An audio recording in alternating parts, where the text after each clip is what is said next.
To continuously sustain that wonder, that sense of wanting to know, is the basis of science and mysticism. We have no way that a human could perceive a system of that complexity, and yet each of us has it. We can make new strains of mathematics, we can make computer simulations, but we'll never get it. I'll never get the brain. But even this brain can be manufactured with something as simple as a piece of a carrot or a bread. So I'm saying there is an intelligence here which can create a brain. This is a place where I feel like science and mysticism have a real meeting ground, is that this three words of I don't know. Jananam sukadham maranam karunam milanam maduram smaranam karunam. Good evening, everyone. I said good evening. Tell us about that chant. The chant, these are certain types of invocation. In the sense, the distinction between an invocation and a prayer is, prayer is an effort to talk to whatever other dimensions that people believe in. Invocation is a way of inciting a certain dimension of who you are for a particular type of activity. So this chant is mainly talking about how birth is sweet, but death is compassion. Because if you cannot die, that's not a good thing, you know. We don't want to die right now, but suppose you cannot die at all, what do you do with it? It'll become a serious problem. Though birth and life is very sweet, death is a great compassion if it comes at the right time. Meeting and mingling is very sweet, but memory is a great compassion. And if one transcends the process that we refer to as time, then the whole existence is compassion for you. That's what the chant is, I mean, generally saying. So I'm very interested in the intersection of our worlds, science and mysticism. I thought we live on the same planet. Well, we'll see. So I go into the lab every day and I study how the brain, which is encased in silence and darkness, how it constructs our reality. And the reason we know that this has something to do with the brain is because if the brain is damaged, even in small ways, your reality changes. And if you take drugs or alcohol or other sorts of things, viruses in the system, your reality can change.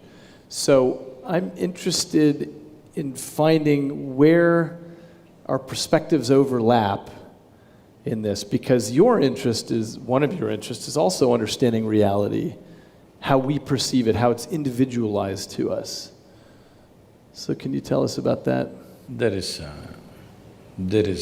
existence outside, and there is you or me as individual human beings. We have not seen the world.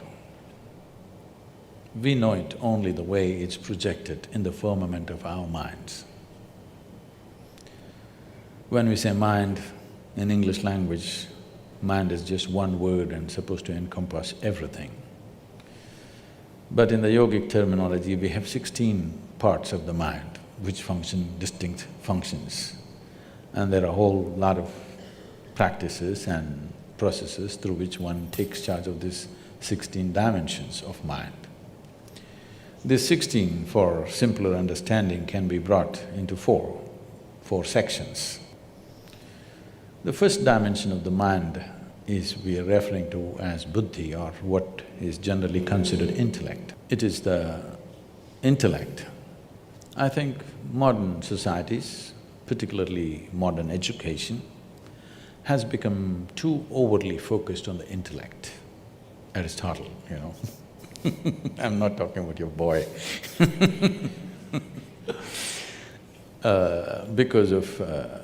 we got too engrossed in… we got too mesmerized by our own logic, and we have invested too much in human intellect, leaving out the other dimensions of intelligence that functions within us.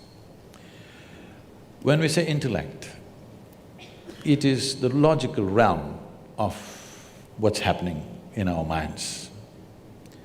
Or in other words, in your intellect, you can't make your intellect agree 2 + 2 is 6. It has to be 4, otherwise you'll think it's crazy. So, it's factual, it grasps the facts of life and assimilates and makes an analysis of that and lets us penetrate through the world. Or in other words, intellect is like a knife. The sharper, the better.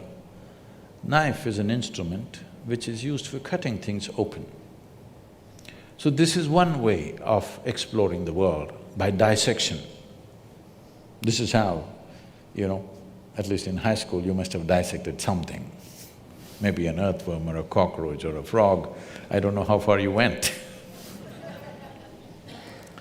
This is one way of knowing things, you definitely grasp something, but you never grasp the intrinsic nature of life by dissection.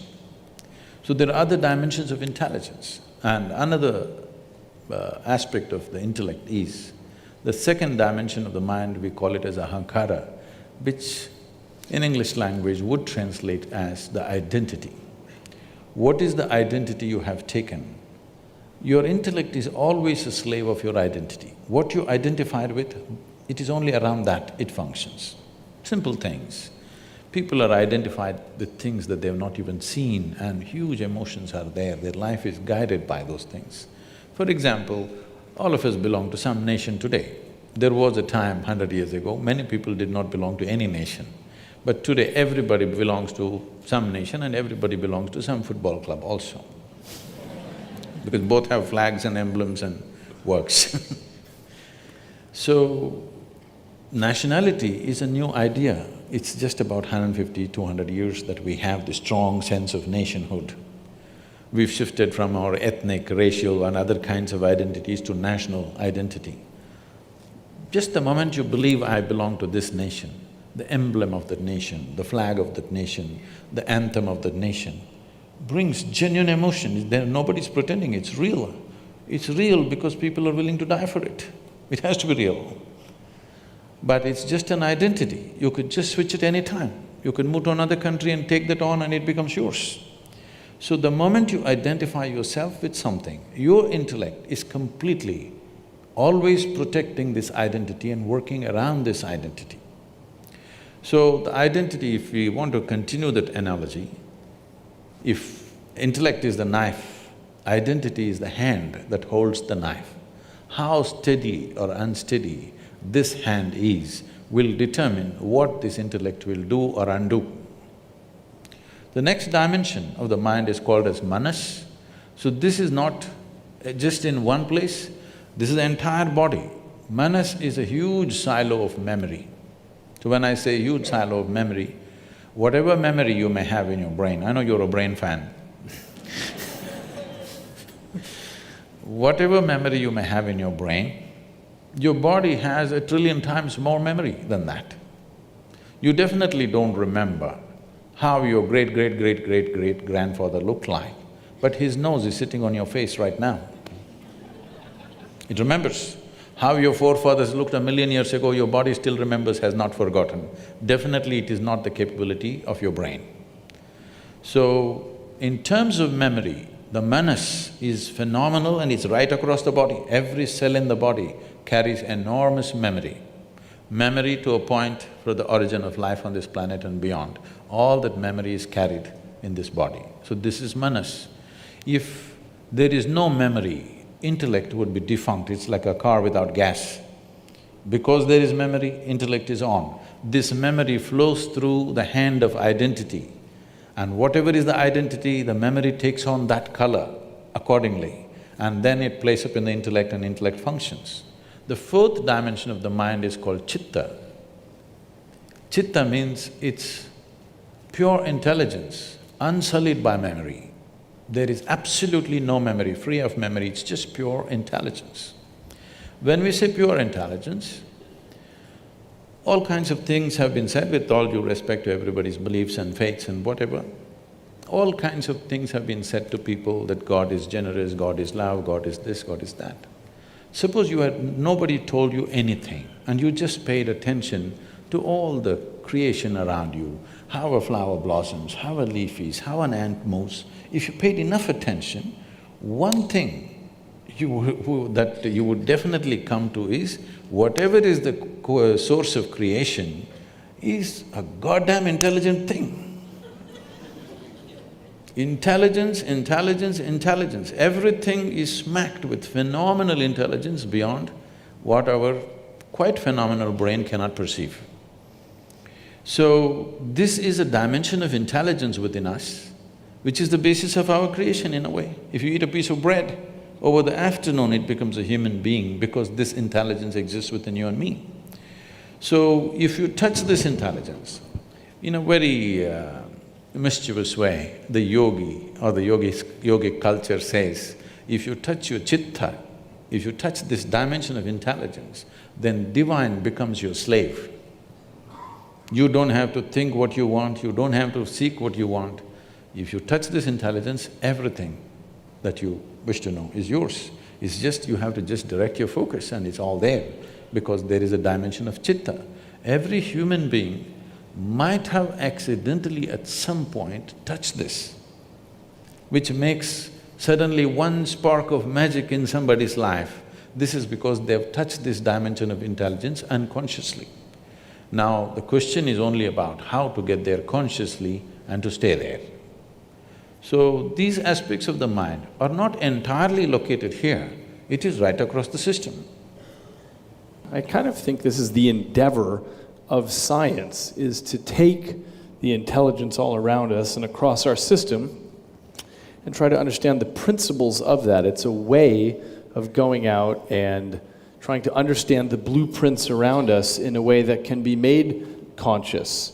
And we've made lots of progress that way, and we've walked on the moon, and we've cured lots of human suffering that way by viewing this deep intelligence, which I totally agree with you about, as something that we can make understandable, take it from the ineffable to the effable. And that's part of what's maybe the biggest part of what's made our world what it is today. If I can intervene, when you say understandable, that means we can put it into the parameters of logic.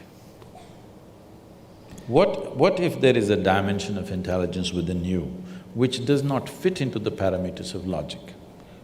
Trying to fit everything into the parameters of logic means the surface intelligence, which is the intellect, which is our survival mode. If we don't have an intellect, we wouldn't survive in this world. What is a survival instrument? We are trying to put all dimensions of life through that, and it has to pass through that sieve. That will completely skew the process. I would want to know that the things that are available to the intellect can't encompass the intelligence of a flower and of a birth and of a body and so on. I take the point that there may be limits to our intellect, but I don't know where those limits are. And I don't know how to guarantee that there are borders there beyond which there's something else. See, science has done incredible things in the last 100 years, no question. Our life is the way it is today. The comfort and convenience that all of us are enjoying is essentially because of the outcome of the scientific endeavor on the planet. There's no question about that. But at the same time, the limitation of science is we are trying to touch a dimension which is beyond physical nature with a physical stick. Something that you and I had talked about before is this issue of time perception. It's one of the things I study in my lab, and I was mentioning to you that I think it's one of the most stubborn psychological filters we have, by which I mean time seems to be a construction of the brain because we can easily manipulate it in the laboratory, so you think something lasted longer or shorter or something happened in a different order. And there are many physicists like Einstein who were very clear on this point that time doesn't actually exist, but we're trapped inside of it. And so this is an interesting example of using our intellect to sort of come up against a glass wall and say, you know, there seem to be things past this wall, and it's impossible for me to know what it would be like to be free of time, for example. See, time is a very relative experience. Every human being would know this in some context. On a particular day, if you are very, very joyful, 24 hours passed off like a moment. On another day, you're depressed, 24 hours seems like a eon. They say how long a minute is depends on which side of the bathroom door you are.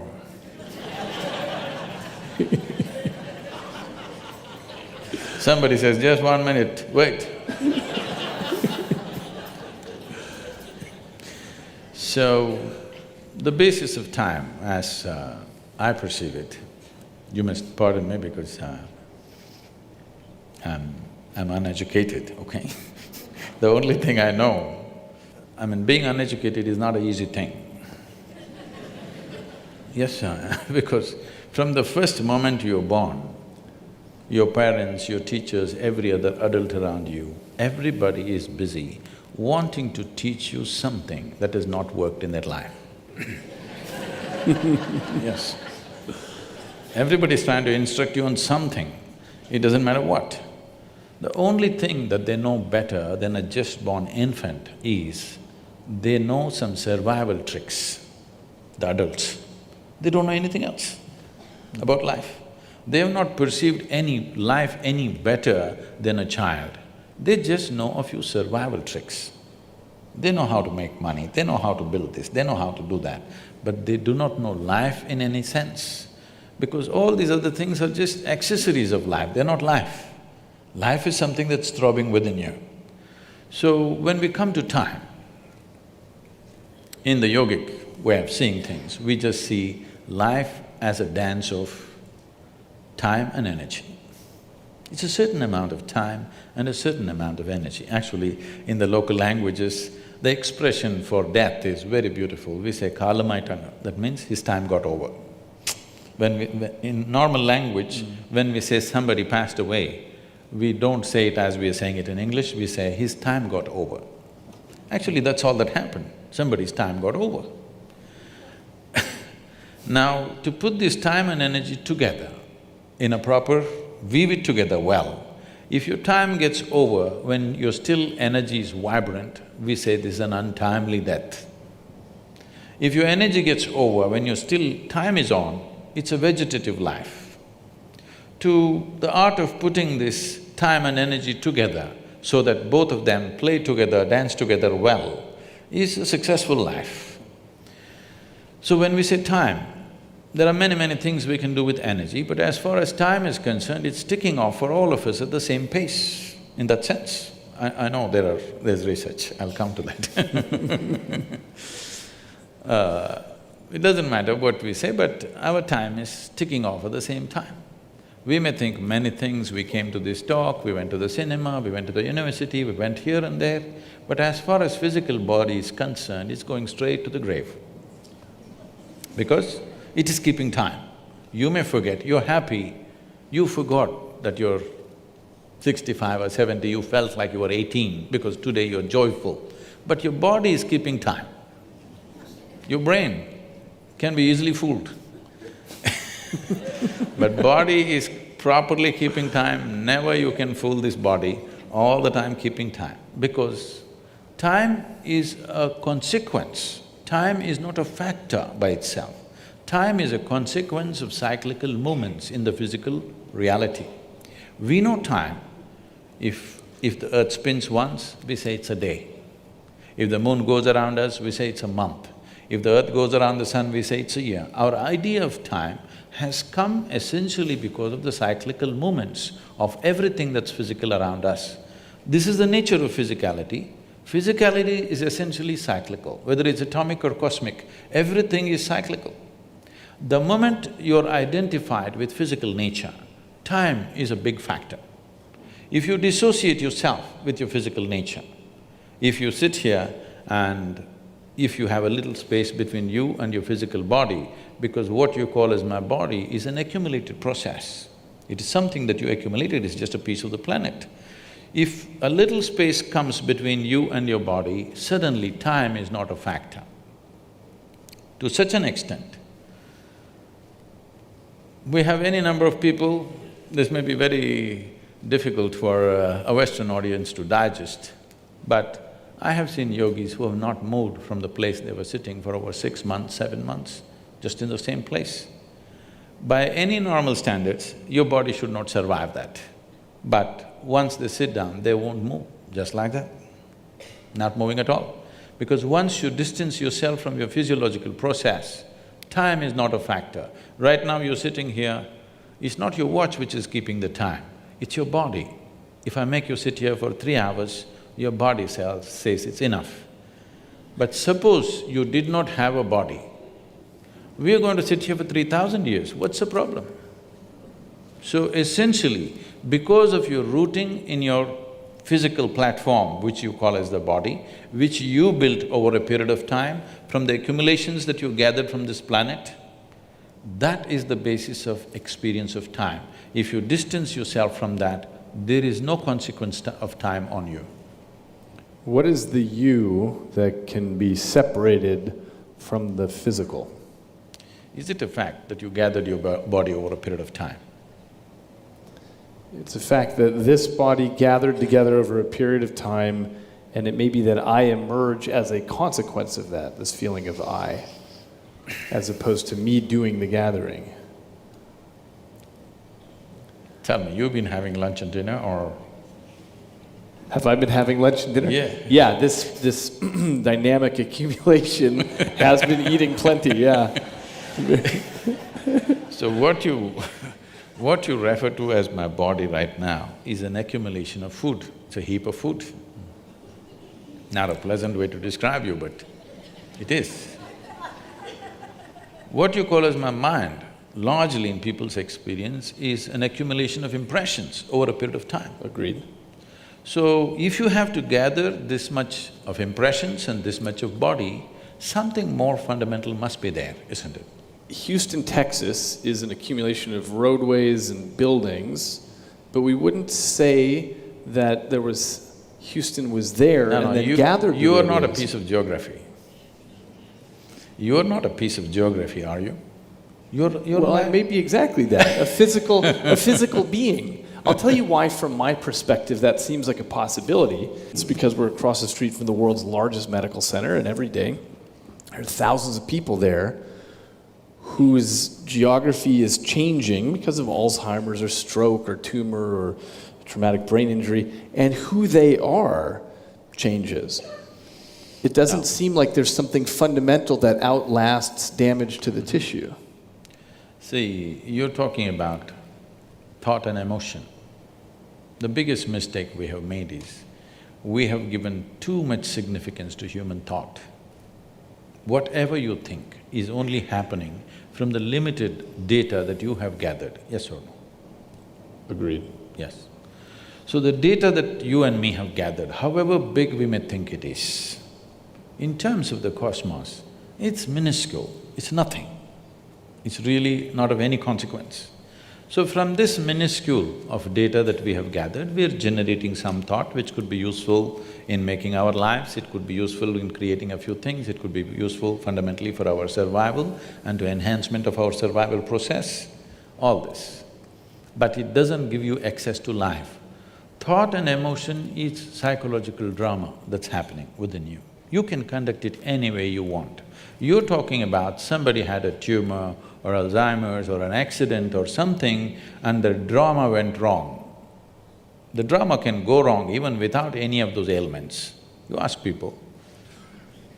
People's drama goes wrong without any accident or injury or ailment, just like that, drama goes wrong on a daily basis for a lot of people. We usually give that a name though, something like depression or a psychotic break. Oh, that's a business. Not one I'm making any money on. I'm saying there's only this much. Either your faculties are taking instructions from you, or they have become compulsive for some reason, all right? Either your body and mind, you can conduct it consciously, or it's become compulsive. That's all that's happening. Whether you call it physical ailment or mental ailment, all that's happened is just this, that your fundamental faculties of existence on this planet is your body and your mind.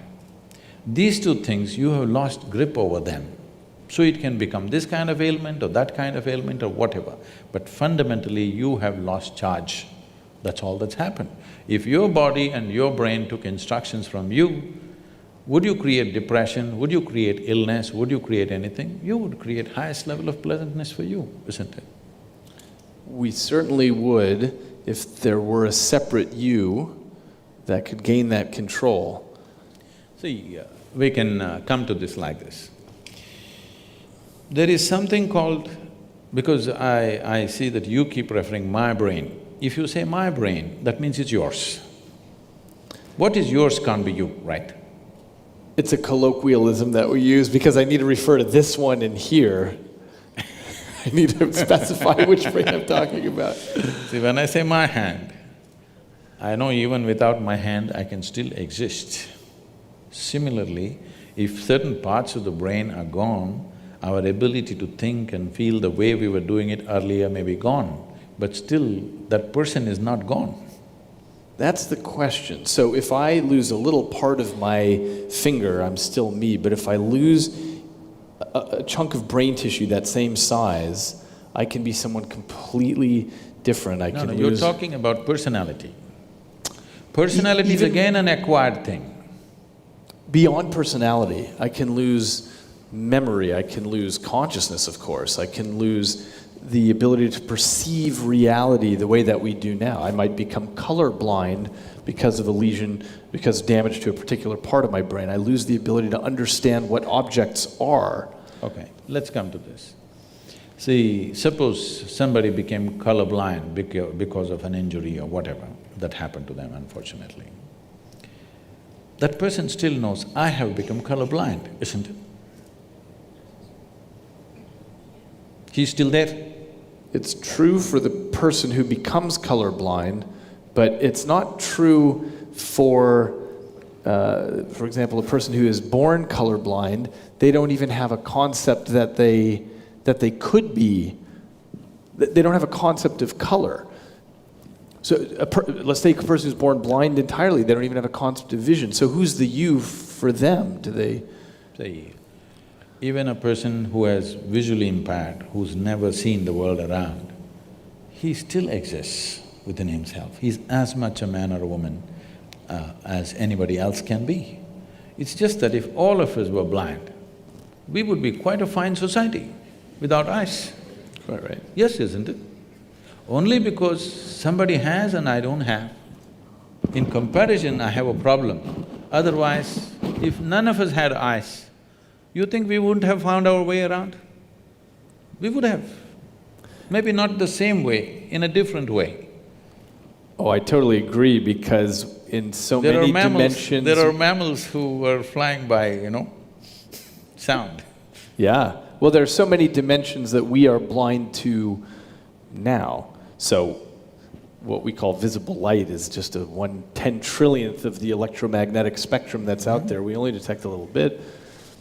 In some branches of physics, it seems there might be between 10 to 13 spatial dimensions, not just these three, and yet we're trapped in these. No, we are moving away from consciousness to perception.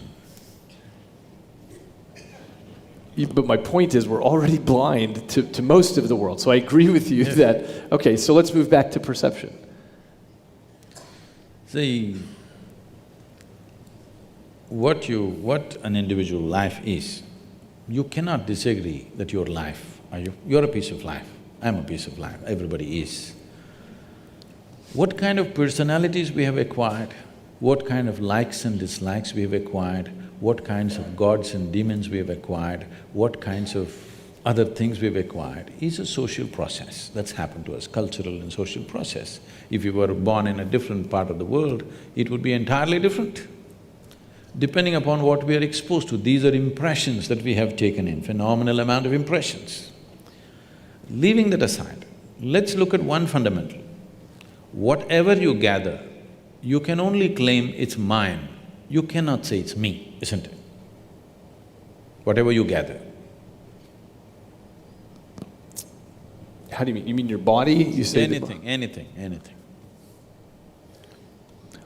I can say, this is my chair.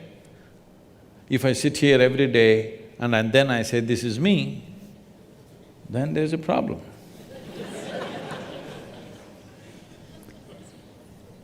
I think there's a possibility that it's exactly what happens, that the stuff that this piece of life can end up controlling becomes me. The reason I think of this as my hand is because it's most of the time is under the control. My hand is okay, no problem. My hand is okay, me is the problem. What did you say, me? My hand means it belongs to you, no problem with that. When it becomes me, then it leads to a completely distortion of perception. Okay, I think… So you're talking about identity, what you identify yourself as? See, the nature of the mind is such, it is looking for because human intellect and human intelligence has broken out of a certain bond which was there for every other creature, that they could function like an automated machine through certain instinctual process. What has happened with the human being with the process of evolution is, the human being has broken out of that instinctual process and there is an intelligence which has to function consciously. But functioning consciously means every moment of life is an exploration, which is too scary for a whole lot of people. So the best thing is identify with something which gives you some sense of what you are. But this some sense of what you are, which you took on based on your social and cultural backgrounds, what you took on, makes sense for your survival process, but not for explorative process. It doesn't explore life, it keeps you sane. It's a good solace, it helps you to sleep well in the night, but it doesn't awaken a different dimension of knowing, it doesn't awaken the possibility of exploring dimensions which are not yet within you. So if this has to happen, the most important thing is to be able to sit here not identified with anything. When I said, it's so hard to remain uneducated in this world, because everybody is busy wanting to teach you something.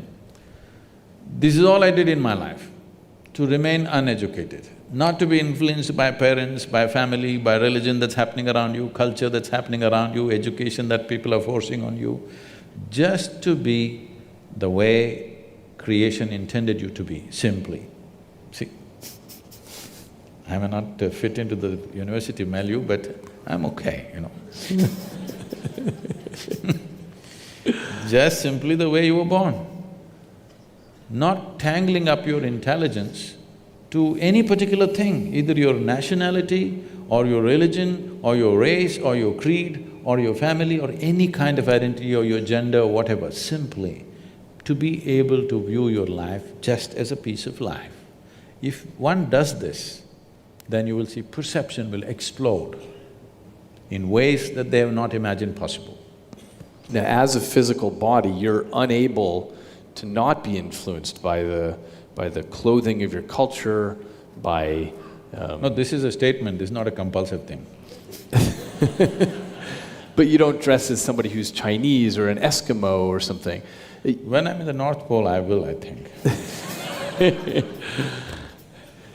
So you can't help… So from my perspective, there's this issue of brain plasticity, which is to say that we absorb what's coming in. And I think it's exactly consistent with your description about who you are in the end is an accumulation of all these perceptions. There's also the case that we come to the table with some pre-programming in our DNA, which I think is consistent with what you're talking about, is the memory of all of your ancestors leading up to this point.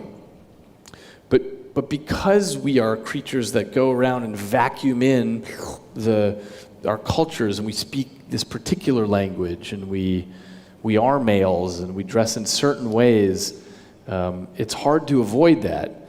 Now, I'm guessing you're going to say, but you don't identify with it. Is that right? See, what is a social requirement is one thing. I just saw you going into the women's room. And you too, by the way. Because that was the only bathroom available. Yes.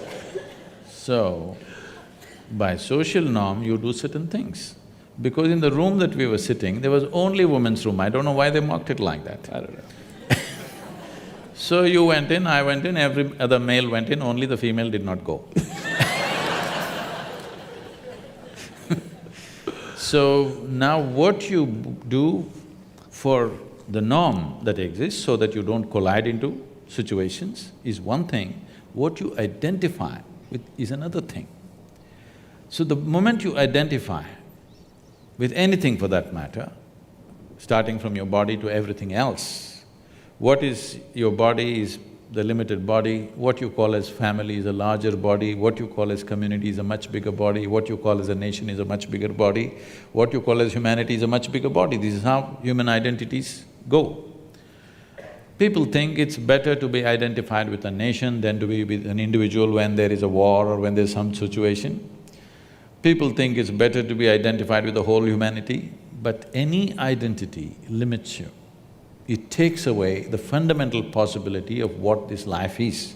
Identity is required for survival process to manage day-to-day situations, but it is not an exploratory process. Because the intention of science is to know. See, technology is a fallout. Unfortunately in this world, nobody would fund science if it did not spin technology, which is a very unfortunate thing. Because human intelligence wants to know, it need not be useful, it simply wants to know. So technology is useful, and what is useful today, tomorrow you may realize is very destructive, it may take away our life. So technology has to be judiciously looked at, what to apply, what we should not apply, but that judiciousness is gone because everything is commercialized and it's on, full force. Everything that we do after 50 years, we come back and say we did the wrong thing, now we're doing the right thing, and again after 25 years we come back and say then we did the wrong thing, now we're doing the right thing. Every stage of life we seem to know it perfectly well, but after some time looking back we know we did not know nothing, we missed too many pieces. So technology is something that we have to judiciously do. Science must happen rampantly, mysticism must happen rampantly because this is simply exploratory. This is not about seeing how to make it useful. But today, modern science has become a slave of technology. If you don't make it useful, nobody is going to fund you anymore. If you simply say, I want to know, nobody is interested in this. How can it be turned into an enterprise? That's all they're interested in. This is a wrong way to approach science, because science is a fundamental need within a human being wanting to know. It's the nature of human intelligence. It is not something that somebody made up. It's not a bunch of scientists who made this up. This is a fundamental need within human intelligence wanting to know. It is the nature of a human being, if he sees something new, he wants to know what this is, whether it's a small thing or a big thing. So to continuously sustain that wonder, that sense of wanting to know, is the basis of science and mysticism. It is only the fundamental approach is different in the sense, science is trying to achieve everything through physical means, by taking physical quantities, going by the physical laws. But physical is like the peel of the fruit, it has no purpose of its own. The peel is useful only as a protective layer to the fruit. Once the fruit is eaten, peel goes to the trash can. See, right now, the fruit is inside. So this body is very important. we have to feed it, we have to decorate it, we have to dress it up, we have to pamper it in so many ways. Tomorrow morning if the fruit is gone, nobody's interested in this body anymore. Nobody wants to transact with this anymore. Only because there is something else inside, body is such great significance. Once this is gone, what is this? This is just like a fruit peel. People want to get rid of it at the earliest. At least in America, they dress it up. In India, within 4 hours, you must get rid of the body. That's the rule. Because once it's dead, leave the dead to the dead, somebody said long time ago. Once, as long as they're alive, you do whatever. Once they're dead, you're done. Because the peel is meaningless without the fruit. Right now, the fundamental flaw in this approach is, though it's produced phenomenal results in terms of well-being for us, comfort for us, convenience for us, the kind of comfort and convenience we're enjoying, no other generation ever has known on this planet. This is a fruit of science or technology rather. In spite of that, will it lead to human well-being? That's a question mark. Comfort and convenience will come, but will well-being come? That's a question mark, because if you look back on the humanity, let's say 100 years ago or 1,000 years ago, how people were and how people are you today, are you more joyful than them? Are you more blissed out than them? So, are you more blissed out than previous generations? It's not true. We are in much more comfort, but we are not in much more joyful states or pleasant states within ourselves. Or in essence, our well-being or the fundamental quality of our life has not changed, though the physical quality of our life has changed like unimaginable proportions in the last 50 years. So, we are trying to approach everything through physical means. If you go through physical means, you will hit that glass wall somewhere. I think, in my perception, I'm not a scientist, I don't know all of it, but in my perception, I think the physicists are near the glass wall. They might not have hit it, they're near. That's the unknown question, right? We have no guarantee how far we'll get in science. And we may run… by glass wall, I assume you mean we run to a place where we say we can't go further. Where the present faculties will not be good enough. The present faculties of 5 senses and a brain will not be good enough. That we hit a long time ago. So for example, things like quantum physics, you can't understand it, but you can write it down in equations that make predictions accurate out to 14 decimal places. So we think it's pretty good, and we can build new things out of it, that we can see things much smaller and much farther away than we ever could before. We understand the wondrousness and the subtleness of everything around us much better than we did before. But the actual physics, a human can't understand. We just make tools to get where we need to go with it. So we've already hit that point.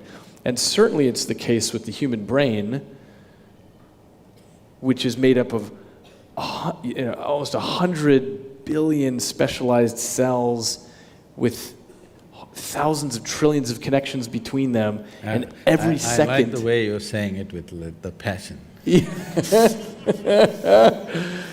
Like some people are talking about food or something else. I'm a brainy instead of a foodie. You feed on the brain. Yeah. But the reason it's easy to be passionate about it is because it's a system of such unimaginable complexity that it bankrupts the language. We have no way that a human could perceive a system of that complexity, and yet each of us has it. There's this 3-pound organ that we're carrying around, but we've already hit that point a long time ago in science where we realize we can make new strains of mathematics, we can make computer simulations, but we'll never get it. I'll never get the brain. All I can do is take the way that you explained the 16 aspects of the mind, you simplified it down to 4. The best I can do is take the thousands of trillions of connections in the brain and make some cartoony model that my impoverished intellect can sort of get a sense of. They're building a simulator, brain simulator, Yeah. Andrew Markram is busy building this simulated brain. All that is fine, we are looking at the physical mechanics of what's happening. The complexity of what's happening is beyond the physical mechanics. See, looking at the physical mechanics of the brain, the neuronal function and the electric… this thing that's happening, the waves that are flowing, whatever things happening, is fantastic because of the complexity of what it is, the sophistication of what it is. It is the gadget, no question, okay? This human gadget is the gadget on the planet. Of what we have seen, this is the most sophisticated gadget on the planet, there's no question about that. Keeping that aside, but even this brain can be manufactured with something as simple as a piece of a carrot or a bread. So I'm saying, there is an intelligence here which can create a brain. Why are you ignoring that intelligence? I think that's the heart of science, is to try to understand what that is.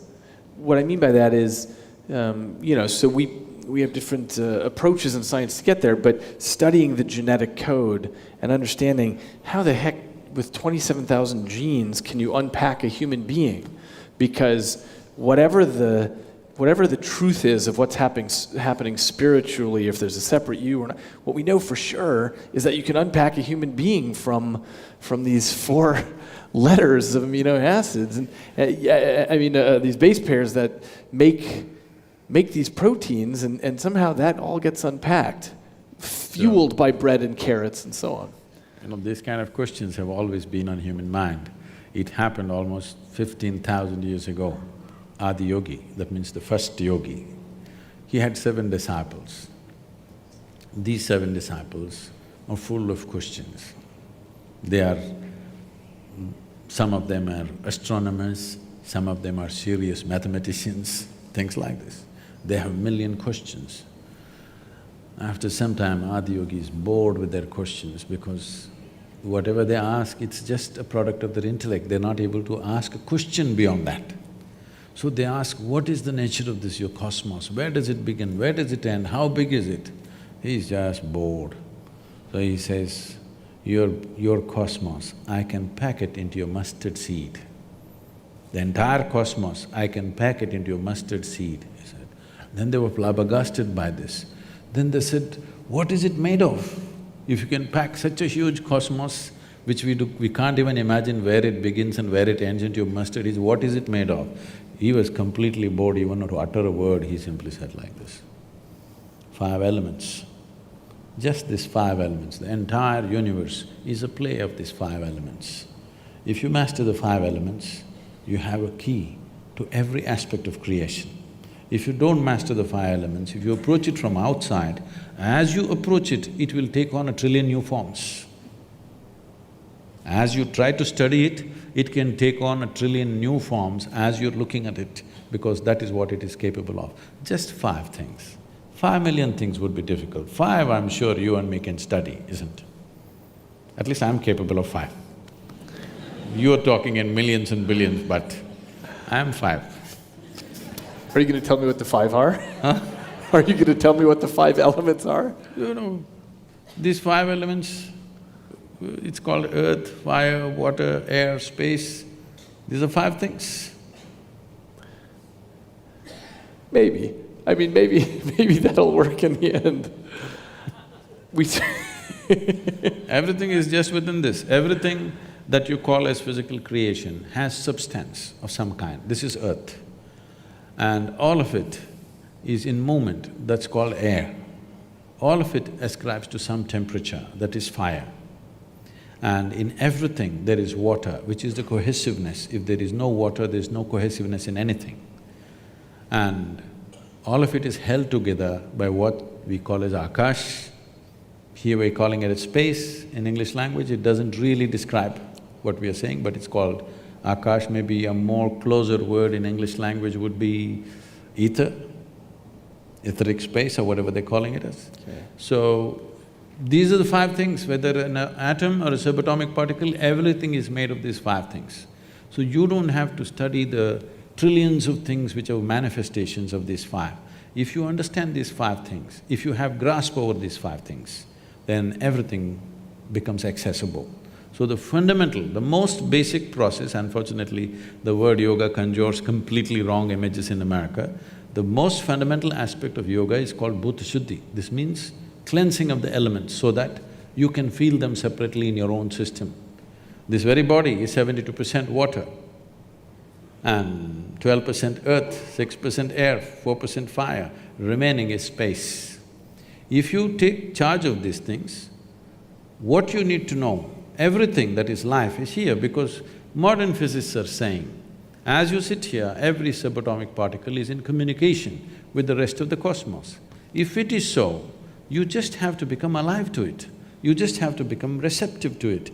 Rather than going around the cosmos and studying, if you sit here, it's reverberating because the nature… I think there is some constructional theory, something coming up in California, I don't know, you must be acquainted with these things. I blurbed the book actually on the back. So fundamentally what they're saying is, whether it is the smallest thing or the biggest thing, everything, the fundamental design is same. It is only the complexity and sophistication which is improving. Between an amoeba and you, the fundamental design is same. It is much more complex and sophisticated, but essentially life-making design is same. So if it is so, the most fundamental materials which make this life and every other physical aspect of what we see in this creation, if we know the ingredients and how they happen, then you have a key to every aspect of life. But if you try to study the creation itself, as you study, they will multiply into billions and trillions. It seems it might depend what your goal is. So if you want to create a drug for cancer or build a helicopter, you need to do something with those five elements or break the world. So it's not about exploration, it's about utility. What is the use of life? Let me ask you a question. I would love to know. I've wondered that question. And I get it that science isn't getting me there. I mean, I've been in science my whole adult life, but I don't know. I get much more towards that question when I read literature, which was my first love before I went to science. So I take the point that science doesn't help me on that front at all. What would you say? I've wondered what the point is. No, when we're looking at everything as… see, right now, this is an unfortunate reality which is… doesn't agree with my aesthetics of life. Right now, science has moved from an exploratory process to an exploitative process. If you see an atom, how to use it.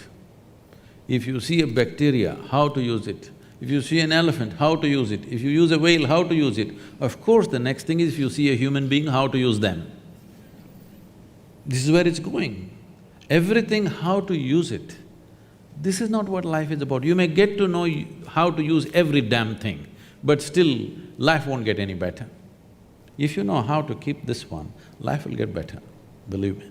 If you just know how to sit here blissed out, life will get better.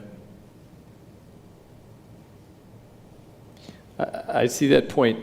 Let me ask you, I'm curious what you think is reality out there, because I think you and I come from the same perspective that we're very limited in what we can actually see, and that an animal would see reality differently than you and I might see it differently also. If one of us has synesthesia, and so when we hear music, we see colors, things like that, then we might have very different realities. So what would it be like if you could get beyond the physical trappings? See, language can go only thus far, whether it's science or literature. It can go only that far. When you speak any language, it must make logical sense. If it does not make logical sense, people are leaving right now. Yes, because language has this… language is deeply enslaved to the fundamental logic which is a product of our intellect. Without it, we could not speak. So now you're asking about something which is not going to be logically correct. So I am not willing to make a fool of myself here, talking about something that's not going to make sense to them right now. But we will talk about it in a different way. This happened. Adi Yogi had a family, the first yogi. So, some disciple of his from South India carried a basket of mangoes. Have you tasted the Indian mango? Yeah, Indian mango? I've been to India, yeah. Okay. So it's during this season, right now, unfortunately I'm in America. This time of the year, mango is the only religion in the country. Everybody is head to toe mango, okay? So, mangoes drive us crazy. In southern India, we have over 200 varieties of mangoes. So, different days they want to eat different types of mangoes and they want to cook mango, they want to… everything is mango, okay? People have come up with facial creams, mango creams and everything. So somebody carried a basket of mangoes and came all the way to Himalayas to offer it to their guru. But by the time they came, the basket one by one, mangoes going bad, either they threw it away or they ate it up, something happened. By the time they came there, only one mango was left. One beautiful South Indian mango. I'm talking about it like you talk about brain.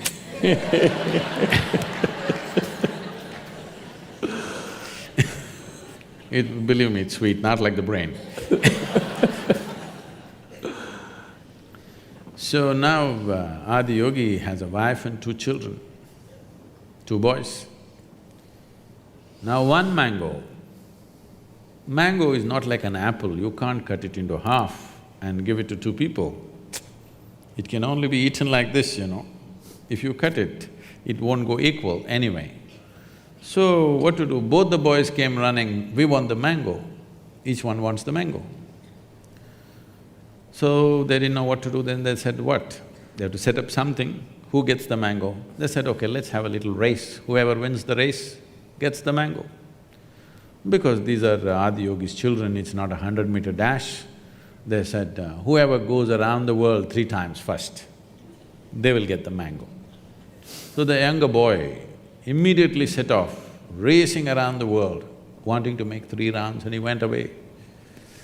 The older boy was a little obese. He just sat there. He didn't move, the parents were surprised. Then they thought maybe he's given up on the mango. The young boy wants to get it, he's running, this boy has given up. But this boy sat there for some time, then he got up.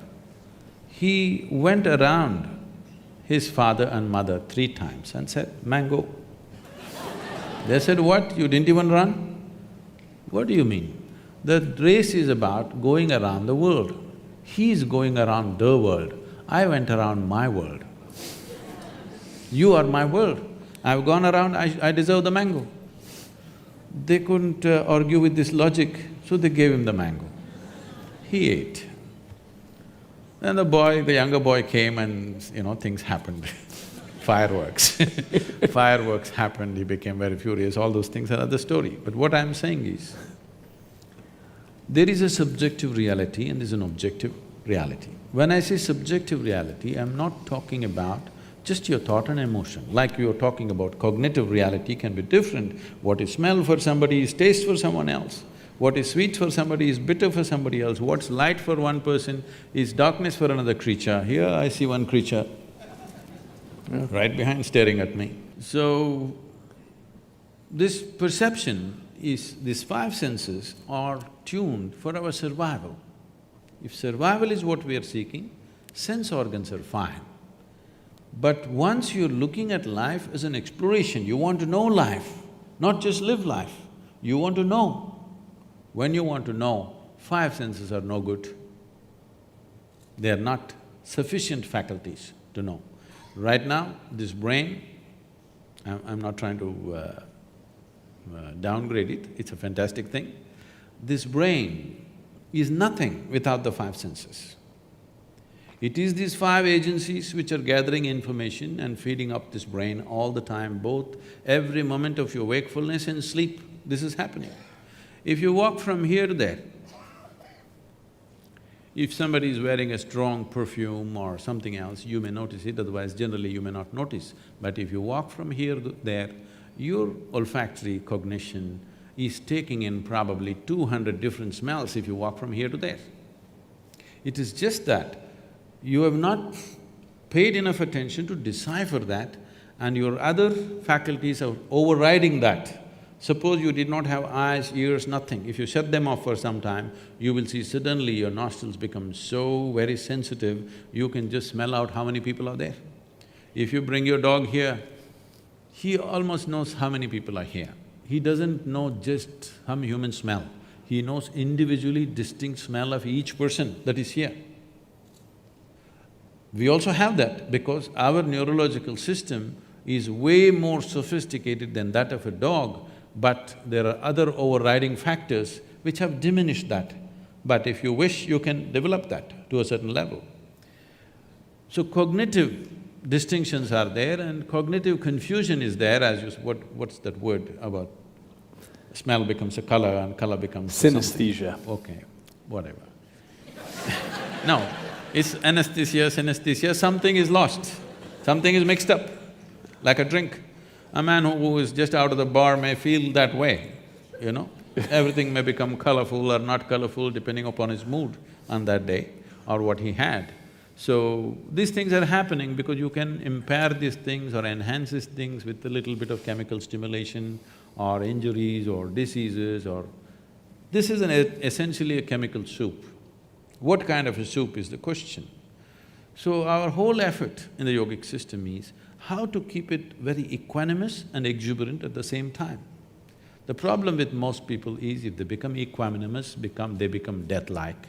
If they become exuberant, they keep flipping all the time. To be equanimous and exuberant means your sense organs and you can function in a certain way. You are vibrantly alive, but you're absolutely equanimous. If this one thing happens, suddenly your sensory perception will not be the limit for you. There are other dimensions of perception which will not come into one's experience unless there is a certain level of striving. For example, 200 years ago, I heard 97% of United States population was illiterate. Today, probably almost 100% literacy in the country. How does this happen? It's the infrastructure of schoolrooms and human infrastructure of teachers and many other things and books and whatever. If this infrastructure was not built, even today we would be in the same condition, isn't it? So similarly, for turning inward, there is no infrastructure. Few individuals may be doing it somewhere, but there is no large-scale infrastructure in the society as to look at life just as life, not as to how it is useful. Life need not be useful, it's a phenomena beyond our use. It is a phenomena to be experienced. We have come here to experience life, not to use life, isn't it so? Hello? We have come here to experience life, not about how to put this to use. This is not a work donkey. I'm trying to understand this issue about knowing. So where we clearly have overlap in the way we go about it is wanting to know things, wanting to understand everything around us. But there's a sense in which we're not limited by our intellect because I have the opportunity to ride on the back of all the other humans on the planet and those that have come before me. It's a collective intellect that's now encoded on Wikipedia and in millions of books. And I have an opportunity to take experiences from across the world, places I've never been, ideas that I would have never thought of, and so on, and feed all that in. So it's a much richer diet, first of all. A much richer data. It's a diet of data. I mean, it's what shapes my next thoughts, is what I've taken in. No, it is just that today we have access to much larger data than maybe 100 years ago, all right? But still, we have already looked at this, it's still a minuscule, isn't it? I agree. Compared to the whole cosmos, still minuscule. But it's moving in the right direction.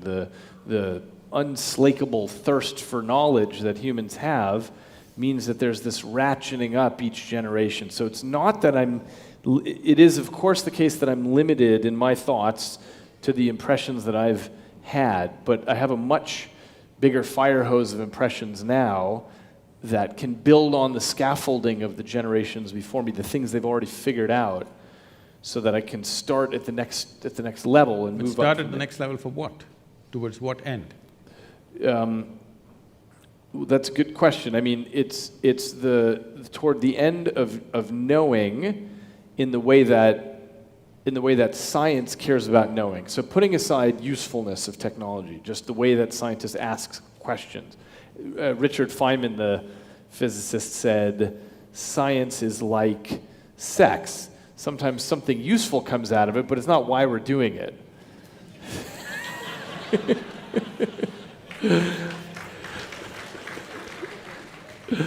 So it's a way of knowing, and it's a collaborative way of knowing, where we link arms across space and across generations as well to try to get somewhere. I'm in no way trying to disagree with that or in any way discredit that. It's a tremendous effort, but I'm saying if knowing is the purpose, because wanting to know, how much time and energy somebody is willing to dedicate to that may be questionable from person to person, but everybody wants to know, there's no question about that. But knowing everything by intellect, we will know the surface of everything but never the real source of everything or the core of everything. Because the only the only doorway to our experience is this human mechanism. You don't know the world any other way than the way this one is projecting right now within itself, yes? Agreed. There is no other way. You don't know how that is, you only know the way it is happening within you, isn't it? I don't know how you are really, I only know the way your picture is right now projecting in my brain or my system and how I'm perceiving it. As you know, you have drilled holes into people's brains and impaired something and put electric current and whatever you've done. I'm not saying you as a person, I'm saying these things have been done. You'll definitely know by interfering with a certain physical process, the whole perception could change. The world has not changed, but perception has changed, so in his experience, everything has changed. So that dimension of life is only useful for survival. When I say survival, everything that we're doing is survival. To survive better, to enhance our survival to a better status or in an enhanced way of survival process. But once you've come as a human being, it doesn't matter how well you survive, still it is not good enough, isn't it? It's never going to be good enough because survival is not going to fulfill a human being. It doesn't matter how big our homes get, how big our cars get, how energy efficient it gets, how better we dress, how better we eat, still we will feel it's not enough because that's not the direction in which the life wants to go. So here's the part I'm trying to understand, is this issue about knowing, this issue about seeking knowledge.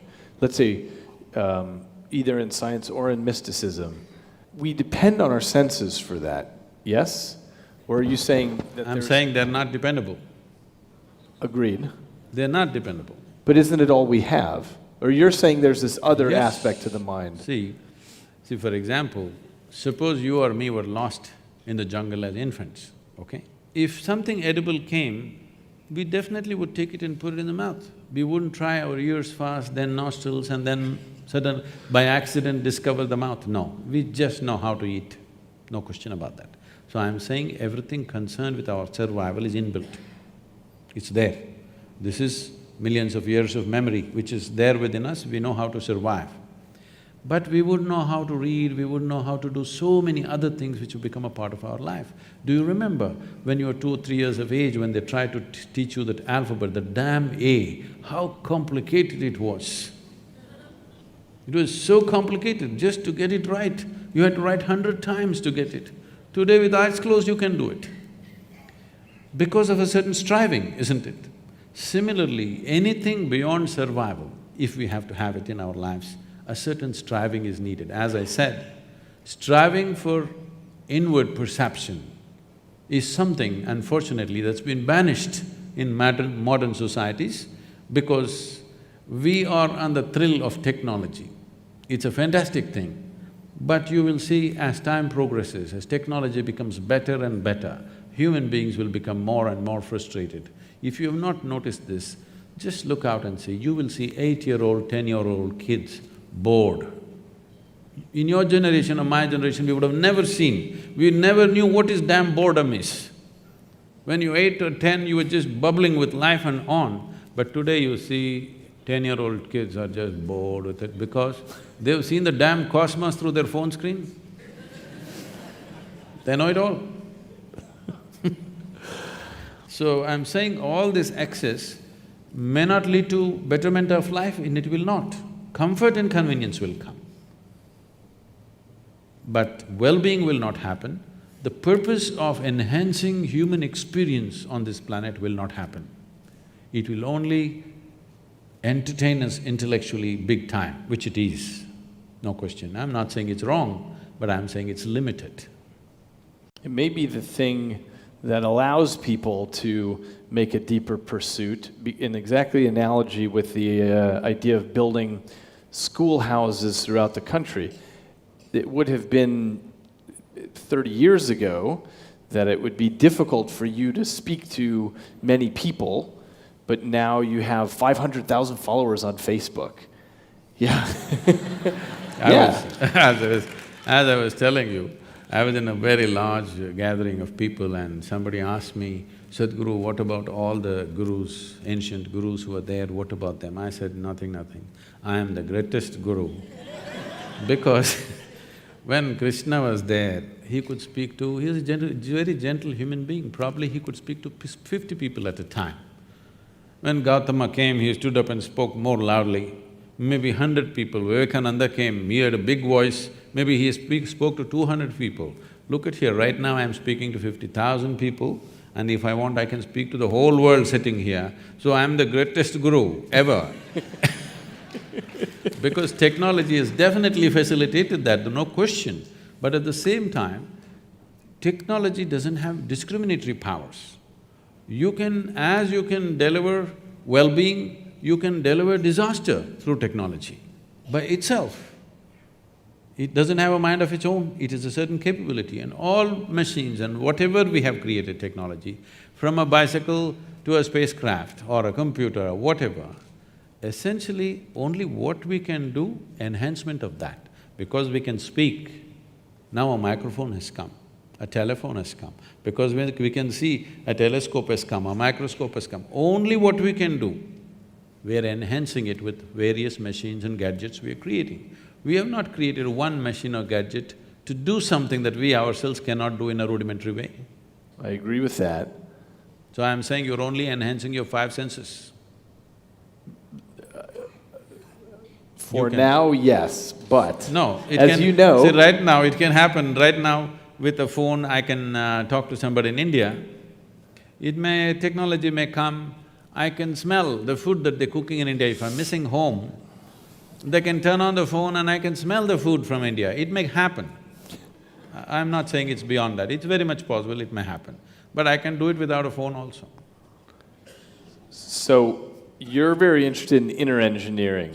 My interest is in outer engineering, and as you know, I've built a vest in my laboratory with vibratory motors on it, and we're experimenting now with feeding in new kinds of data streams into the brain because the brain appears to be flexible enough to take in any kind of new data streams and have a sensation of it. So if I feed in weather patterns from the surrounding 200 miles, or if I feed in real-time stock market data, you can, in theory, develop a sense of the economic movements of the planet, things like this. Now, we're just at the foot of the mountain on this, but it may be that there are whole new kinds of human senses, and that would be a proof of principle of developing something that goes beyond, that makes a new kind of sense. It essentially takes these peripheral devices and adds new ones, and eventually we'll probably build new kinds of sensors and plug them right into the brain. But still they will only enhance your present capabilities, not something new,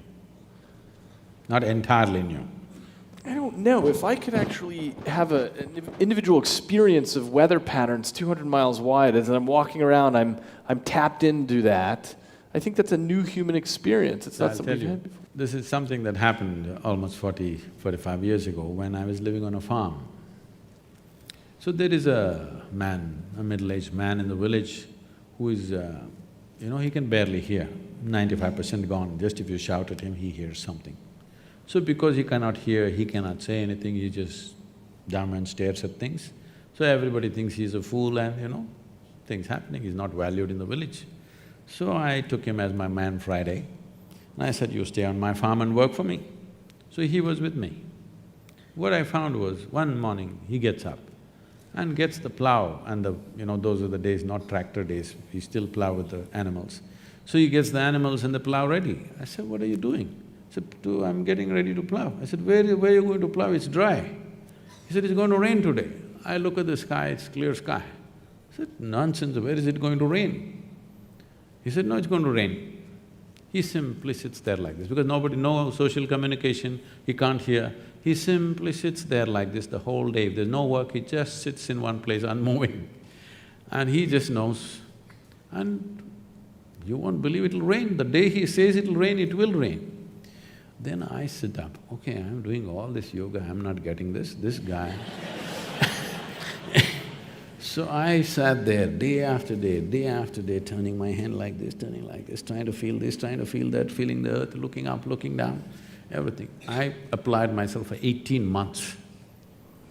And today, in tropical climate, with my eyes closed, I will say, today it's going to rain means 95% it's going to rain. It's just a keener observation of everything, that's all. You just… because he could not hear, he just sharpened the other aspects so much, he just knows when it'll rain, and always, bang on. Maybe he had one of my vests on. Possible. But he was not sparkling like you. I'm curious on a completely different topic. When you look at other faith traditions, when you look at the rabbi sages and imams and people all over the world of different traditions, what do you see in common? The common is they all believe something that they don't know. Because I think the main reason why every human being is not a natural seeker is they have not realized the immensity of I do not know. Only if you say I do not know, the possibility of knowing arises, longing to know arises, seeking to know arises, then knowing becomes a possibility and a reality. Everything that you do not know, if you just believe, you destroy the possibility of knowing altogether.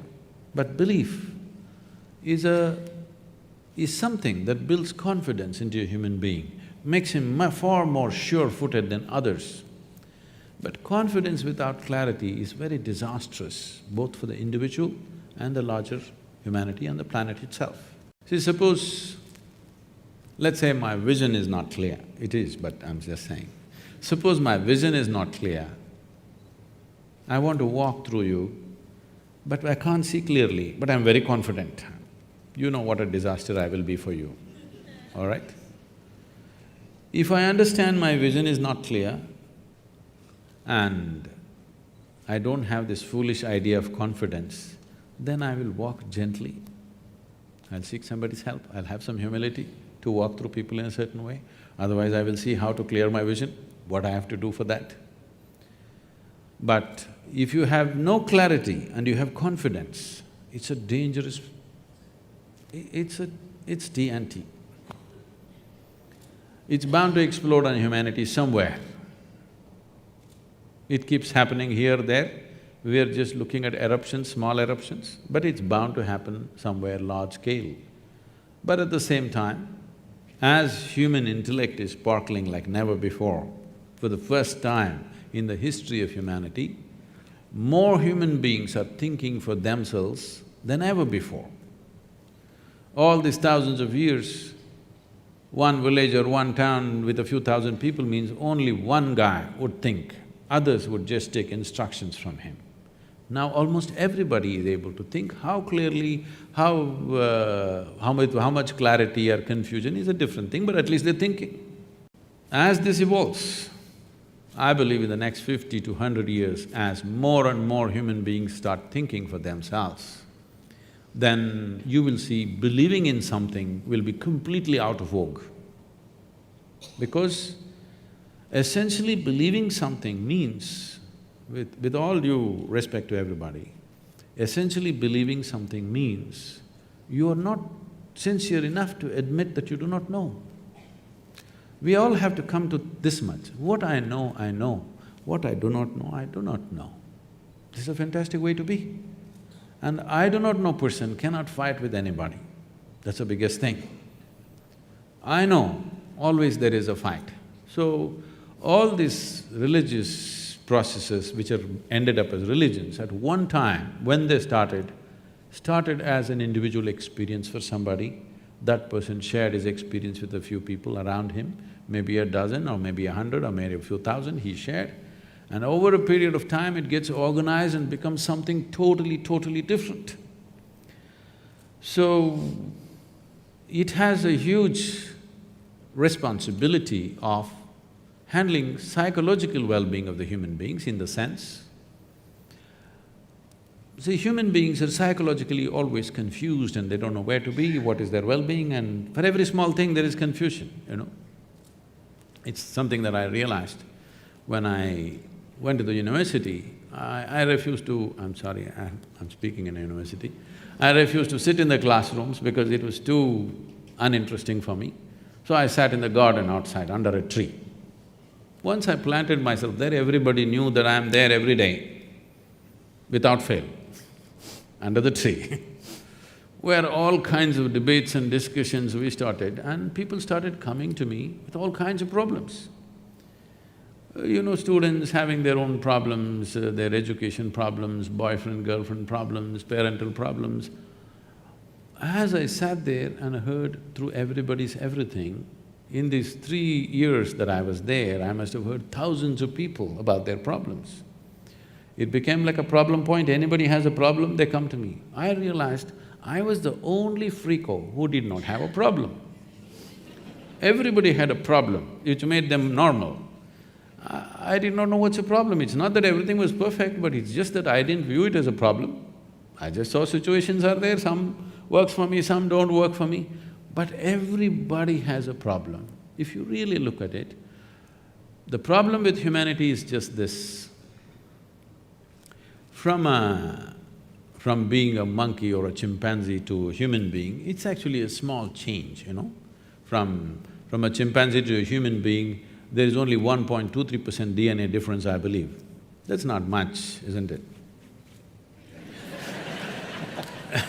We could forget sometime who we are But what a phenomenal change in the intelligence that we have compared to a chimpanzee or a monkey. So the problem is just this, we have a intellect which is sharp and we don't know how to hold it. Whichever way we touch it, it cuts us. All the suffering, human suffering on the planet is manufactured in their own mind. From outside, how much suffering is happening to you, tell me? Nothing much, it's all generated, it's all self-help. This is because this evolutionary process has happened so rapidly. As Charles Darwin went about describing, a goat became a giraffe, it took many million years, a pig became an elephant, many million years. But from monkey to man, it happened rather quickly, to a point where people think there is a missing link somewhere, okay? So quickly that we have still not gotten used to this intelligence. We are struggling as to how to manage this intelligence, and this intelligence is the basis of people's suffering. If you remove half the brain, most of them will be peaceful. Yes or no? Hey, you're the expert, you must tell me. You know, in mental asylums, when people are completely out of control, they are doing lobotomy, remove part of the brain, they become peaceful. So right now, just to be peaceful and happy is such a huge challenge for most human beings, simply because they're not able to conduct the sparkle of their own intelligence. If they were little dumber, they would be peaceful. Yes. So the problem is the problem is of plenty.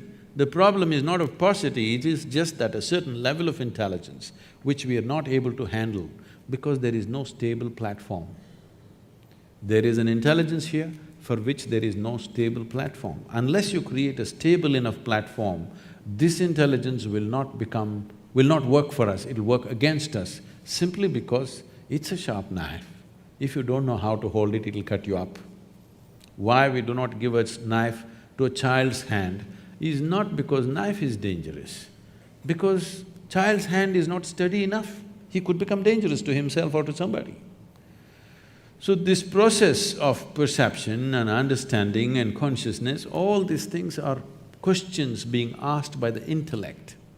Intellect is always looking at the world only in pieces, in bits and pieces, because all the information that comes to the intellect is coming through sense organs, and sense organs perceive everything only by comparison.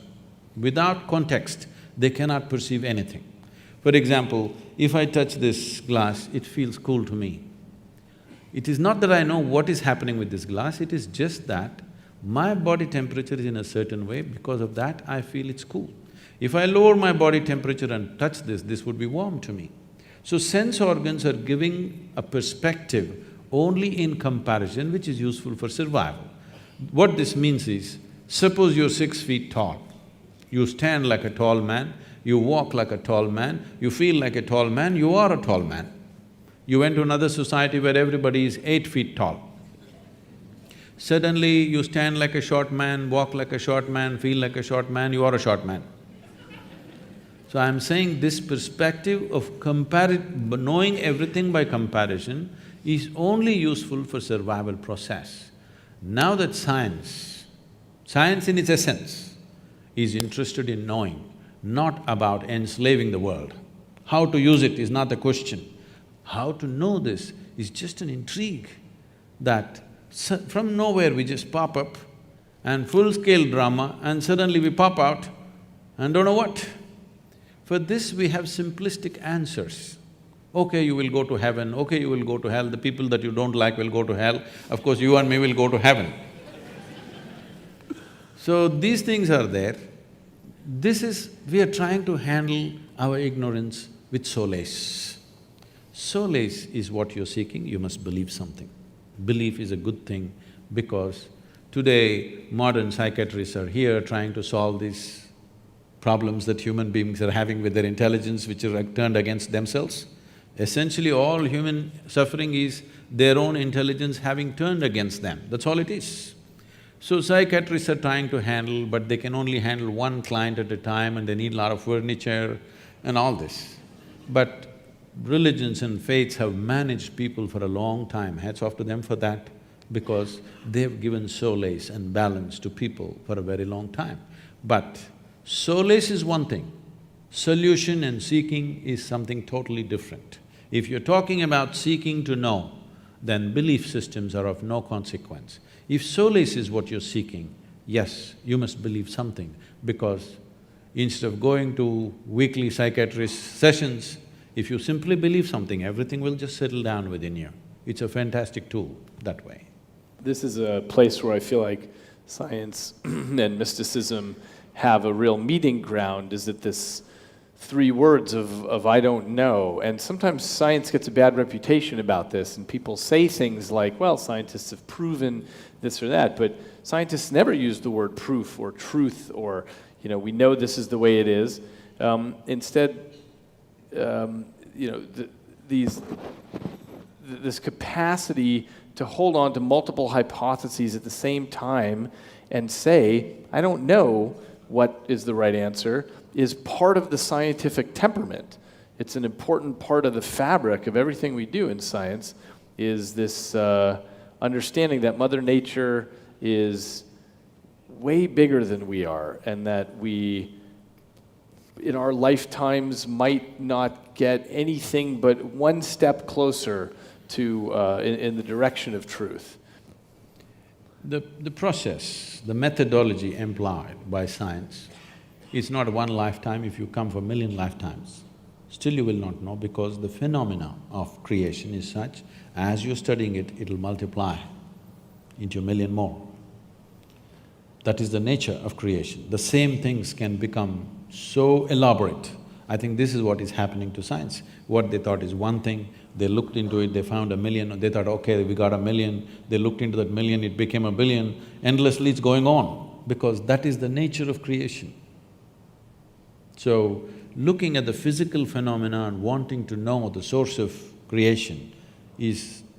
I'm just saying, the seeking is fantastic, but the methodology will only throw out useful technologies, but how many technologies do you need to live well, I'm asking? Okay, your iPhone S6 is good enough, do you want S8 tomorrow morning? What are you going to do with it? Even the damn S6, most people are not even using 3% of its capabilities. Yes or no? Huh? Most people are not using 3% of that phone's capability. Look, I think our science is too young still to know whether we are always going to confront a multiplication of problems or not. No, I don't say they're problems. There'll be Questions. more things to study, that's all.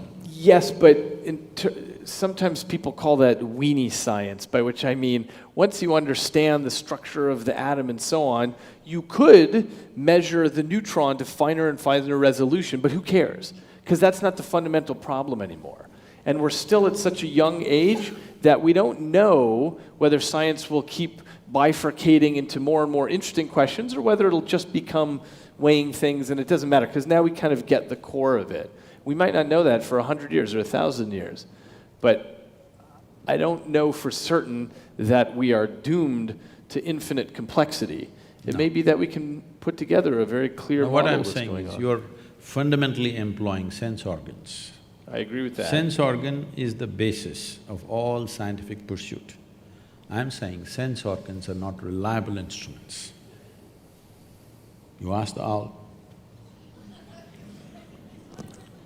I think that the pursuit of science is really trying to surmount our sense organs, is trying to figure out this. Now, how would they surmount?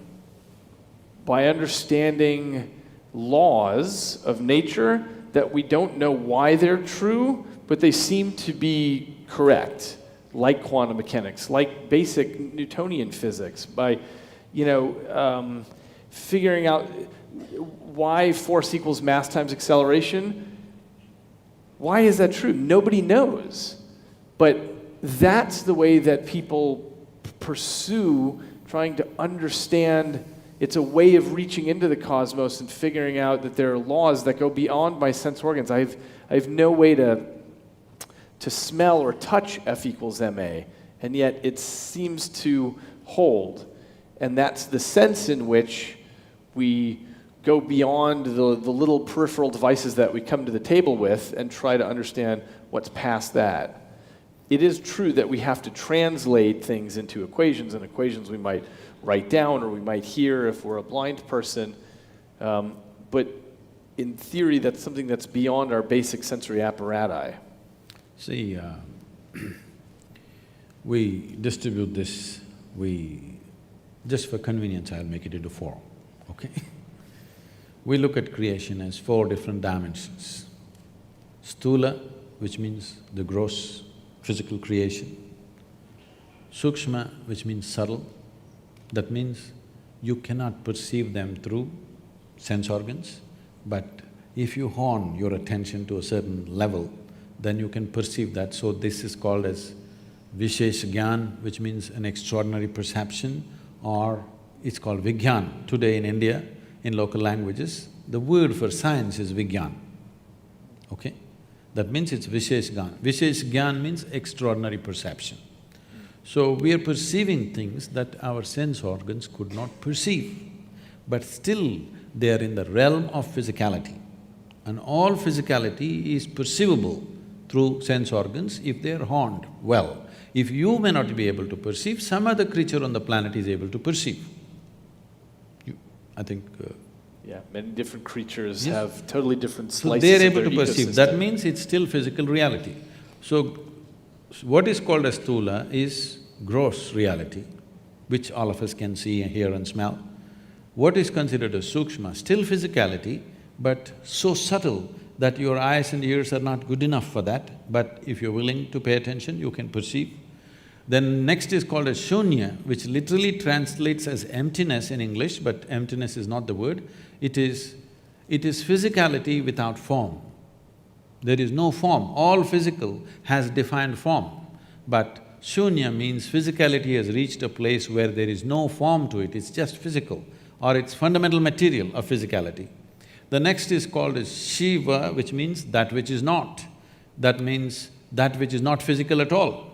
So, existence is seen as these four components, and how to perceive these four dimensions. There's a whole methodology.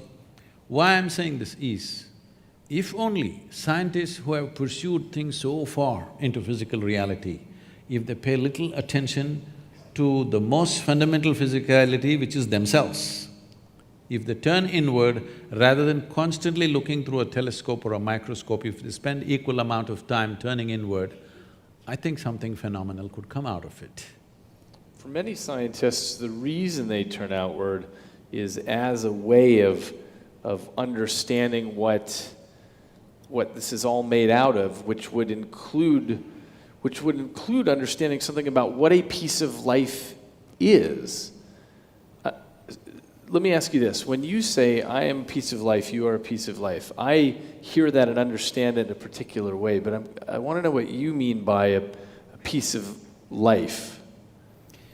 Because what you drink is life, what you eat is life, what you breathe is life. All this we're gathering, and this is a piece of life, which has acquired a certain level of information, built its own kind of software unconsciously, and its own tendencies and its own character and its own personality, but that's a bubble. It's like if you blow soap bubbles, each bubble has a character of its own. When they burst, the most essential ingredient of the bubble was the air. Where is it? It's all there. So this is all air, and the bubble is a piece of air. Similarly, this is all life. This whole cosmos is a living cosmos. Here, I'm a piece of life. And life has given me this privilege that I can hold this piece of life within myself and experience it as if I am by myself everything. This is a fantastic privilege, but we should not abuse this. And do you see that as being illusory, the idea that you're a piece of life and I'm a piece of life, given that we share atoms, and when I'm breathing out and you're breathing in and so on, we're exchanging atoms, do you see that as an illusion that there is a you and a me, or are we all the same life? See, the thing is right now, all these apps have come and different kinds of softwares have come.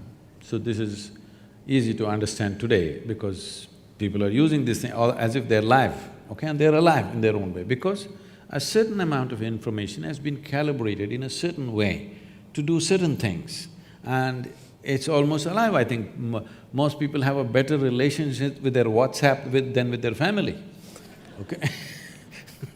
Yes, people are so engaged with it because it has a character of its own, and it's even predicting what's the next word you will type. Which your family cannot do, your friends cannot do probably. So, this is just like that. It has accumulated a certain amount of information. This vast life that's available, around it we formed a bubble. This is my bubble, that's your bubble. What is the content of the bubble? It's the same stuff. But what is the surface of the bubble? My surface is entirely different from yours. And it has its own characteristic, it has its own flavor, it has its own tendencies. So this is an unconscious software that every one of us is building with phenomenal amount of information that we are acquiring as we sit here. The five senses are gathering a phenomenal amount of information that one gathers in 24 hours of time.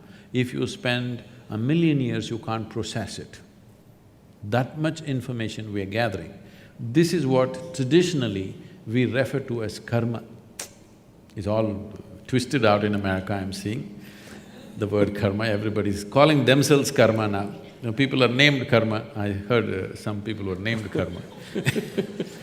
So suppose we see right now, we don't know how the outside weather also is quite good, I think in the evening. At least the air conditioning is good, everything is nice, you're fine.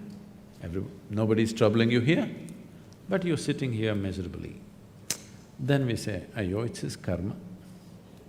What it means is, the word karma literally translates as action or doing. So we say who you are right now is entirely your doing. The way you have structured yourself, knowingly or unknowingly, the kind of womb that you were born in is also an unconscious choice because you created a certain type of tendencies, that's where you moved, in search of that kind of tendencies. What facilitates that? So this software is building up all the time unconsciously. So only thing that I want to say now is, whatever you can do unconsciously, if you are willing, you can do the same thing consciously. If you can build so much software unconsciously, if you are willing, you can restructure that consciously. I can show you millions of people who restructure themselves in a matter of few weeks. I can show you few people where the very shape of their face will change in 24 hours' time simply because they start a certain process. Entirely, their whole personality is altered within a matter of 1 or 2 days of doing certain processes because distancing yourself from your genetic memory, there's an entire process. Most Indians have forgotten, otherwise it was there in every family. Whenever somebody dies or even when your parents are alive, there are processes how to distance yourself from your genetic memory. Because this is very important, if you want to be a unique fresh bubble of your own, then you must distance yourself from genetic memory, otherwise you will see at 18 you're a great rebel, you don't want to be like your parents and this and that. You see when you're 45, suddenly you start walking like your father, talking like your mother, stuff is happening to you, you don't know, because don't underestimate these people. They won't give up so easily. Your grandfather may be dead and gone, but the guy wants to live through you. So the thing is to distance yourself from genetic memory so that you don't become a cyclical pattern of repetitiveness. You want to be a fresh life. That means you have to recalibrate your software consciously. Anything that you can do consciously, you can also do… anything that you can do unconsciously, you can also do consciously if the necessary striving is there. What does it take for people to have that level of striving? It depends how far they want to go. If somebody comes and asks, if I want to know the entire, not the new physics, what has happened till now, if I want to know, how long does it take? If a fresh student comes and asks, is there a time you can say? No, you can say, okay, start on a science undergrad, let's see. If he does undergrad and he thinks he's beginning to know everything, then you start telling him, this is not it, you got to do your masters. If he does that, you will say, then you have to do your PhD. After your PhD, you're declared that you don't know much.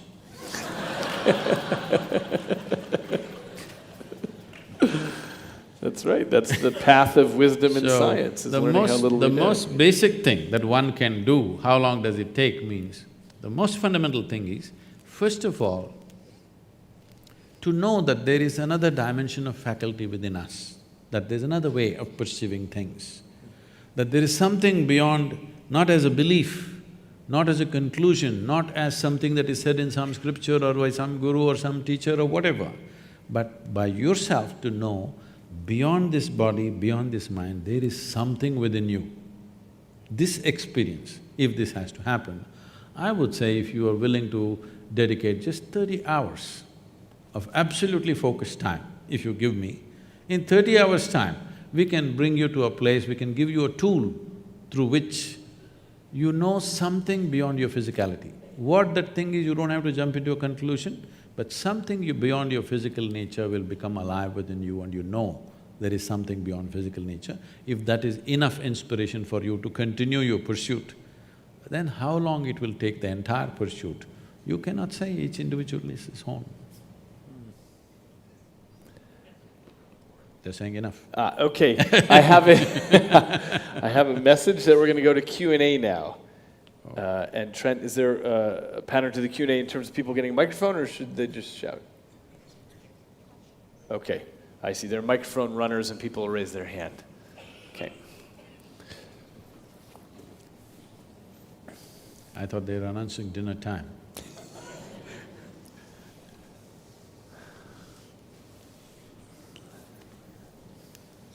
Good evening, Sadhguru. So my question is directed towards you. So I've heard from you in past that for this path of seeking, one does need a guru. One needs someone to show the light. So how does one select a guru? How does one know who's the right person to take him through that path?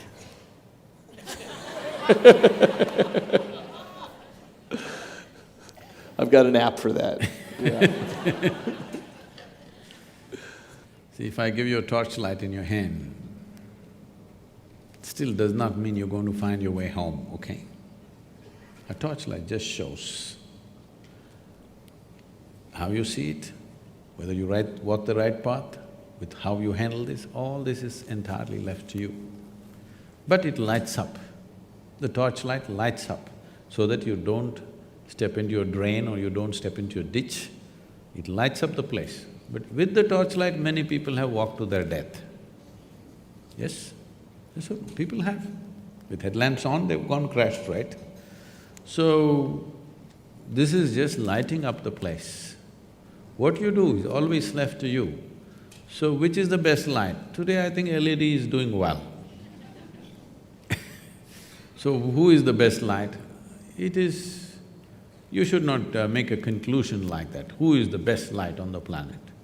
I told you, give me 30 hours. If it works very well for you, if it enhances your life, well, let's try 60 hours. If it works really fantastic, let's try a little more.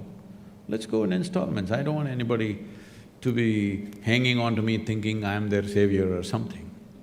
That's not the way to go for it. Experiment with it. If it works, let's put more energy and more time into it. If it works further, let's put more energy and more time into it. I think that's the way to go. Not today coming here and making a decision, okay, this is my man. This is not marriage, okay?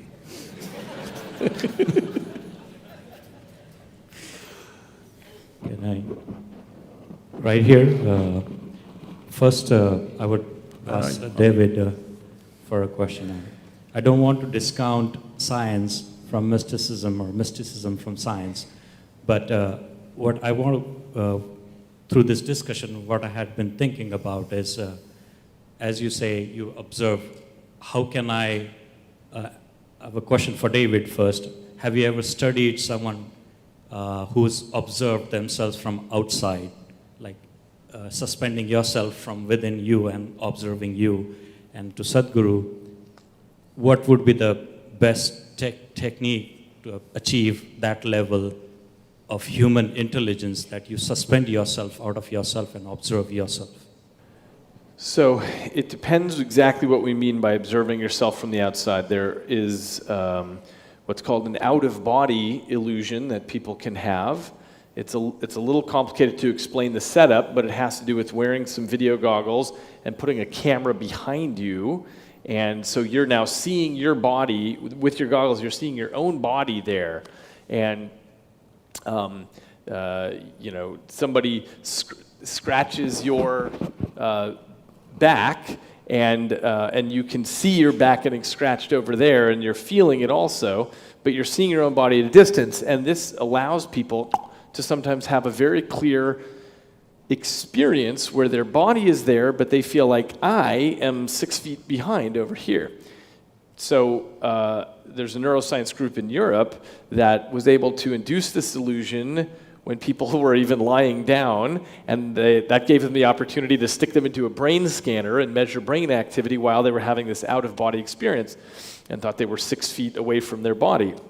Brain imaging is limited in the sense that what we can say is, well, there are particular sets of Christmas lights that light up when you're having that kind of experience, but unfortunately, that's where science gets a little bit stuck, because we can describe the neural correlates of subjective experience, but we don't know yet why they're identical to that subjective experience. So the answer to your question is, it has been measured, but the answer is not satisfying. I must tell you my experience of this. I don't subject to these indignities anymore. Many years ago, it happened that somebody wanted to… I was in some institute in India, and it was a little bit of an obligation. I said, okay. They wanted to study my… measure my gamma waves in my brain. I did not know I had gamma waves in my brain. They said, no, you have, we want to study, you meditate. I said, I don't know any meditation. They said, you teach meditation to everybody. I said, yes, I teach them because they don't know how to sit still. You teach them methods of sitting still. If you want, I'll sit still. But their problem is their scientific study, they want the name of the meditation, the method and what happens to the gamma wave, something. That's how the process is. Then I sat still, they put some 14 electrodes to me and I sat there. After some time, maybe 15–20 minutes, with some metallic object, they started hitting my knee. I thought, okay, part of their experiment, and I sat there. Then my ankles, you know that funny place? Yeah. That very painful place? They're hitting that place. I thought, okay, it's their experiment, damn experiment is painful. But it became very persistent and extremely painful. Then I slowly opened my eyes, okay, why am I being beaten up like this? I opened my eyes and they were all giving me a weird look. I said, did I do something wrong? They said, according to our instruments, you are dead. I said, that's a great diagnosis. And then they said, you're either dead or you're brain dead. I said, no, that's too insulting. I'll take the first diagnosis. I'm dead, I'm okay. If you give me a certificate that I'm dead, I can live with that. If you give me a certificate I'm brain dead, that's not a good thing. So I don't know what this thing was about, but what I'm saying is, all instruments created by us are definitely lesser instruments than this one. It can't be more than that. Though a telephone can speak that far and I can only speak this far, all this, but they are lesser instruments in terms of sophistication. In terms of a particular action, they may be bigger than us. A bicycle can run faster than I can run, a motorcycle can go much faster where there is an aircraft which can fly. Yes, all that is there, but in terms of sophistication, there cannot be anything more sophisticated than who we are, because we cannot create something more sophisticated than ourselves. Whatever we create will be a byproduct of who we are. So in that context, using instruments to measure, yes, you can very easily fool the brain, you know, it's very simple. There are many techniques like this in yoga, like David is talking about, he was talking to me about how you could trick the mind, that a smell can become a sound can become something else. There are a whole lot of… without all these gadgets, there are many ways that you could trick the human mind. And the magicians of the world have mastered this thing, you know, simply like this, they pick things out of your pocket without you knowing what's happening to you. Because there is a certain way that you can use the faculty to go behind that and do certain things. That apart, in terms of fundamental sophistication, there is nothing more sophisticated than this gadget. This is the gadget, and this is the only form of experience you have with the world. When I say this is the only form of experience you have, right now can you see me, all of you? Just use your hands and point out, where am I?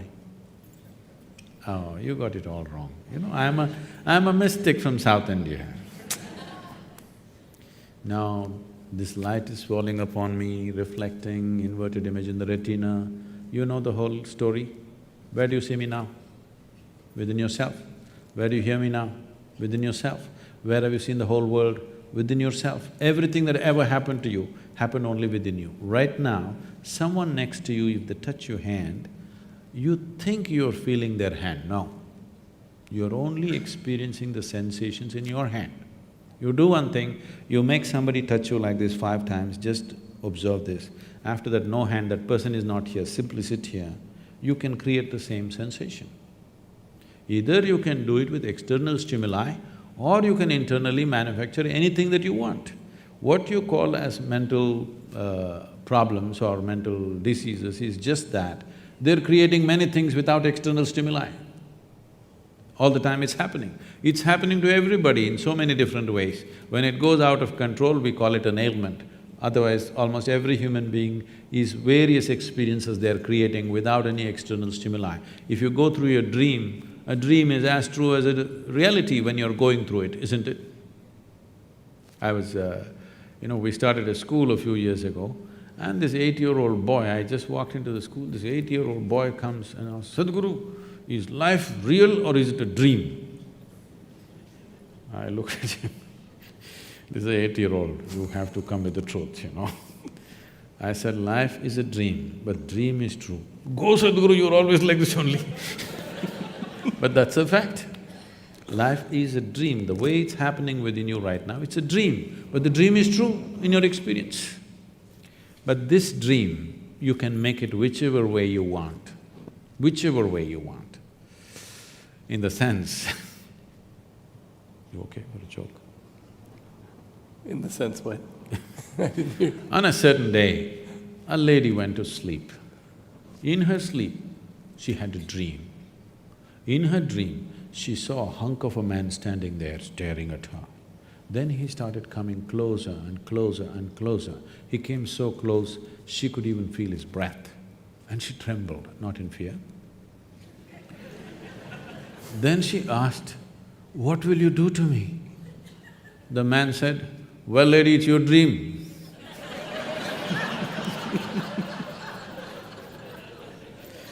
Thank you. If you want to say something, please. So, it's your dream, you can make whatever out of it, and we can make this into a fantastic dream for ourselves and for everybody on this planet. Science and technology has done wonderful things for us to enhance our dreams, but I want the scientists to meditate. Thank you very much.